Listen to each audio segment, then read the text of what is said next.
अस्सलाम वालेकुम स्टूडेंट्स, आज हम सॉल्व करेंगे सेकेंड ईयर जूलॉजी के एमसीक्यूज। पीसीएचएस कॉलेज के एमसीक्यूज हैं। पहला सवाल है हमारे पास, the element is necessary for muscle contraction. अभी हमने इसके नॉन रीजनिंग क्वेश्चंस में पढ़ा था कि कैल्शियम आयन क्यों ज़रूरी होते हैं मसल कॉन्ट्रैक्शन के लिए, क्योंकि कैल्शियम आयन रिलीज होते हैं, वही जाते हैं और एक्टिव साइट को एक्सपोज करा के कॉन्ट्रैक्शन करवाते हैं। तो सही आंसर हमारा क्या होगा? Calcium ions. उसके बाद हमारे पास आ जाता है the enzyme used to seal DNA is, यानी कि दो डीएनए के मॉलिक्यूल्स को आपस में जोड़ने के लिए कौन सा एंजाइम यूज होता है? आपने याद रखना है डीएनए लाइगेज, तो हम इसको लाइगेज एंजाइम लगाएंगे। इसके बाद हमारे पास नेक्स्ट क्वेश्चन है, leishmaniasis is transmitted into human body by.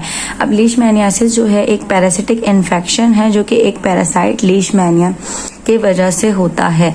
उसके ये पूछा जा रहा है कि वो ह्यूमन बॉडी में किस तरह ट्रांसमिट होता है। हमें याद रखना है कि सैंड फ्लाई जो कि इन्फेक्टेड सैंड फ्लाई होगा जिसके अंदर ये पैरासाइट मौजूद होगा, फिर वो सैंड फ्लाई अगर किसी इंसान को काट ले तो फिर ये वाला पैरासाइट इंसान के अंदर ट्रांसफर हो जाता है, ट्रांसमिट हो जाता है।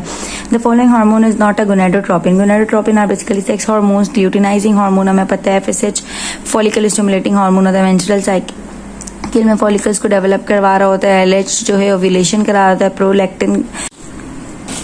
प्रोलैक्टिन जो आपका होता है वो क्या करवा रहा होता है? सिक्रेशन करा रहा होता है। लेकिन जो एसीटीएच आपका होता है, प्रोलैक्टिन जो आपका होता है सिक्रेशन करा रहा होता है, और एसीटीएच जो आपका होता है ना, यानी एडिनोकॉर्टिकोट्रोपिक हार्मोन, ये आपका क्या करवा रहा होता है? ये अलग चीज़ होती है। ये आपका कॉर्टिसोल रिलीज करा रहा होता है, यानी कि ये जो है आपके किडनी के ऊपर एक एंजाइम जो एक ग्लैंड मौजूद होता है, एड्रीनल ग्लैंड, वहाँ से कॉर्टिसोल रिलीज कराता है। एंड कॉर्टिसोल जो स्ट्रेस कंट्रोलिंग मैकेनिज्म में हेल्प करते हैं। इन शॉर्ट अगर हम कहें तो ये गोनेडोट्रोपिन हार्मोन तो फिर नहीं हुआ ना, ये अलग हो गया, तो आंसर क्या होगा? एसीटीएच।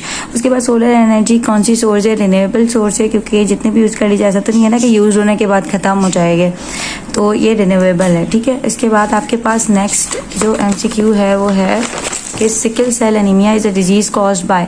सिकल सेल एनीमिया किस तरह होता है? तो आपने याद रखना है कि सिकल सेल एनीमिया एक नॉर्मल जीन की वजह से होता है, यानी कि आपकी क्रोमोसोम नंबर 11 के ऊपर एक अमीनो एसिड सीक्वेंस मौजूद होती है जहाँ पे ग्लूटामिक एसिड मौजूद होना चाहिए, लेकिन उसकी जगह वैलिन आ जाता है।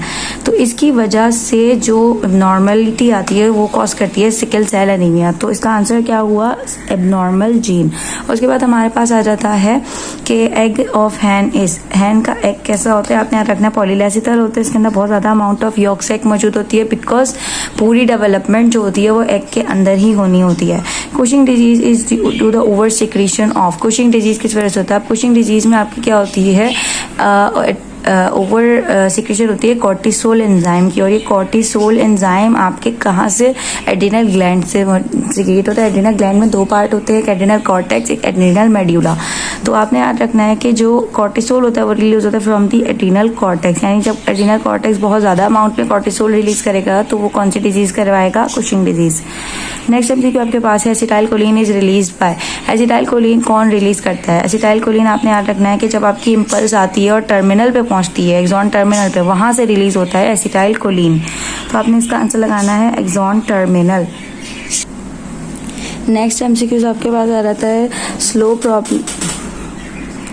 नेक्स्ट एमसीक्यूज आपके पास आ जाता है solving problem without trial and error, यानी कोई क्वेश्चन प्रॉब्लम को अगर हम बगैर किसी ट्रायल और बगैर किसी एरर के, यानी गलती करे बगैर या बार बार उस चीज़ को करे बगैर ही हम सीख जाते हैं, तो उसको कहते हैं इनसाइट लर्निंग। ये भी नॉन रीजनिंग में मैंने आपको करवाया था, इसकी एग्जाम्पल चिंपैंजीज वाली थी।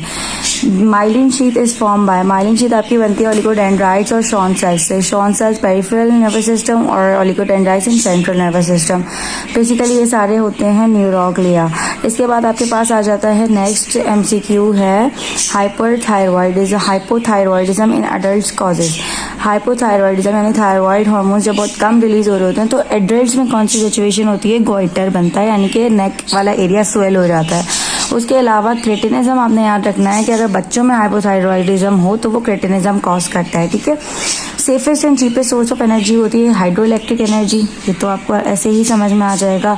एनिमल वो एनिमल जिनके अंदर टेस्टिस और ओवरीज दोनों होती हैं, which means male reproductive organs and female reproductive organ at a time साथ में मौजूद हों, उन ऑर्गन्स को हम कहते हैं हर्माफ्रोडाइट। एंड ह्यूमंस के अंदर ट्रू हर्माफ्रोडाइट मौजूद नहीं होते, बाकी दूसरे ऑर्गेनिजम्स के अंदर मौजूद होते हैं।